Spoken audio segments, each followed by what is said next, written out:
She said that if he really did, he would have chosen me over her in the beginning when I gave him the ultimatum. She said that she truly had his love. That evening when Benjamin got home, I immediately went up to him and handed him divorce papers. He looked shocked and his eyes filled with tears. He begged me not to follow through with the divorce. I told him that I'd given him and Lisa chance after chance, and the disrespect that I faced that day was my final straw. I told him that the only thing that could make me stay was him choosing me to stay over Lisa. Once he realized I was serious and that he would lose me forever, he told Lisa to leave. The conversation was tense. It looked like it hurt him to tell her. And just as I thought the nightmare was over, Lisa refused to leave. She claimed she had nowhere to go. But I stood my ground and gave Benjamin a week to decide. The week was painful, and just when I thought things couldn't get worse, they did. Benjamin was caught in the middle, torn between his love for me and his responsibility to his daughter. It hurt to see Benjamin struggle with the decision to kick out his daughter, but I knew what needed to be done. Finally, Benjamin made his choice. He told Lisa she had to leave. She stormed out, but before she left, she threatened us and said that we would regret ever kicking her out. I felt a mixture of relief and guilt, but Lisa leaving was only the beginning of the chaos. Within days, I started hearing rumors about Benjamin. Lisa told everyone that Benjamin was having an affair with a coworker. The gossip reached me, and I confronted Benjamin. When I heard the news, I felt my heart in my throat. I asked him if it was true as soon as he got home from work. He seemed hurt that I would ask him that. I could tell that he didn't feel like I trusted him. He reassured me that he would never do that to me, and that it was all lies.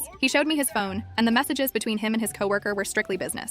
He also proved that the previous nights he wasn't with anyone else but me. I sat there with egg on my face. Even after he proved he was innocent, I felt the trust between us was shattered. Benjamin told me that if I believed the lies, maybe our marriage wouldn't survive. His words cut deep, and I was left feeling more alone than ever. But I chose to stay with him. I hoped to rebuild our relationship. I loved Benjamin and couldn't see myself with anyone else. But just a few weeks later, I came home to find Lisa back in the house. Benjamin told me she promised to change, and he couldn't turn her away. I felt even more betrayed. She had snaked her way back into our house, and I could tell she was trying to divide us so she could get her way. I knew that she had him wrapped around her finger. I didn't know how long I could survive, knowing the cycle of her manipulation would never end. The final straw came when I found out Lisa was spreading more lies, this time about me. I was walking outside to my mailbox, where I saw my neighbor. She was a sweet old lady and greeted me every day. When I waved at her and smiled like we normally do, she just looked back at me and shook her head. She quickly headed back into the house. That was weird behavior from her, but I figured she was going through something at first, until that same interaction happened the next few days. One day I went over to my neighbor's house, and as she opened the door, she looked disappointed. I asked her why she was so distant lately, and she told me that she knew what I'd done.